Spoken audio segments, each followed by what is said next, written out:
उत्तर प्रदेश के बागपत से एक दिल दहला देने वाली वारदात की खबर सामने आई है। यहाँ एक पिता ने अपनी 16 साल की बेटी की पीट कर हत्या कर दी। पिता ने बेटी को छत पर खड़े होकर फोन पर बात करते हुए देख लिया था, जिसके बाद पिता ने बेटी को बेरहमी से मार डाला और वारदात के बाद पिता ने अपने भाई को घर बुलाया और उसके बाद शव बोरे में पैक किया और घर से करीब 5 किलोमीटर दूर हिंडन नदी में फेंक आए। यह वारदात 10 दिन पुरानी यानी 23 फरवरी की है और एक अज्ञात कॉल की वजह से पुलिस ने इस मामले की तफ्तीश शुरू की, जिसके बाद इस पूरे मामले का खुलासा हो सका।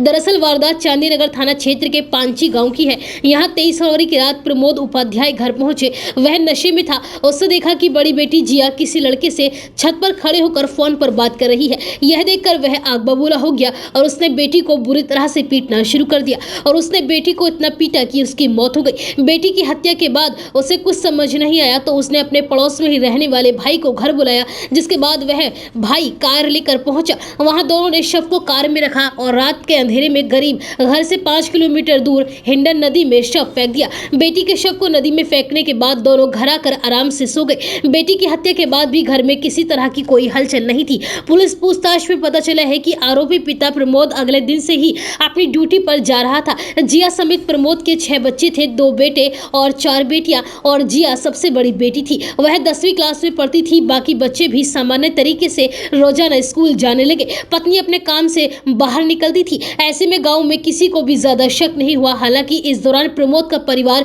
किसी से भी गांव में ज्यादा बात नहीं कर रहा था। वारदात के 2 दिन बाद यानी 25 फरवरी को किसी अज्ञात शख्स ने सीएम पोर्टल में शिकायत की। शिकायत में लड़की के लापता होने की सूचना दी गई। तब पहली बार मामला लोकल पुलिस तक पहुंचा। पुलिस तफ्तीश करते हुए प्रमोद के घर पहुंची। वहां प्रमोद नहीं मिला। फोन पर बात की गई तो उसने पुलिस को बरगला दिया। कहा कि मेरी बेटी कहीं भाग गई है और शर्म के कारण मैंने किसी को कुछ नहीं बताया है और ना ही मैंने पुलिस में सूचना दी है। पिता की इस बात पर पुलिस को काफी हद तक भरोसा भी हो गया और वह वापस लौट गए। इसके बाद पुलिस ने भी उतनी सक्रियता नहीं दिखाई। सब कुछ सामान्य चल रहा था। सीओ प्रीता सिंह ने आगे बताया कि 1 मार्च को थाने पर किसी अज्ञात युवक ने कॉल किया। उसने लड़की की हत्या का अंदेशा जताया। इस पर पुलिस फिर से वापस घर गई और पिता को उठाकर थाने ले आई। यहाँ कड़ाई से पूछताछ की गई तो पिता ने अपना जुर्म कबूल कर लिया। उसने बताया कि बेटी को किसी लड़के से फोन पर बात करते हुए देख लिया था और गुस्से में उसको इतना मारा कि उसकी मौत हो गई।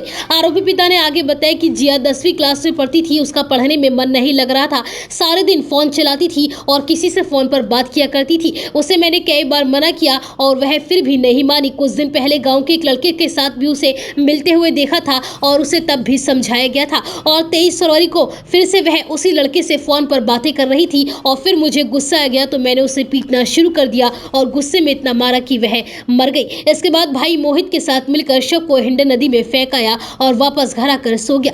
वहीं पिता के कबूलनामे के बाद गुरुवार को लड़की का शव नदी से बरामद किया गया। पुलिस ने पिता को गिरफ्तार कर लिया है, जबकि वारदात में शामिल चाचा की तलाश के लिए दबिश दी जा रही है।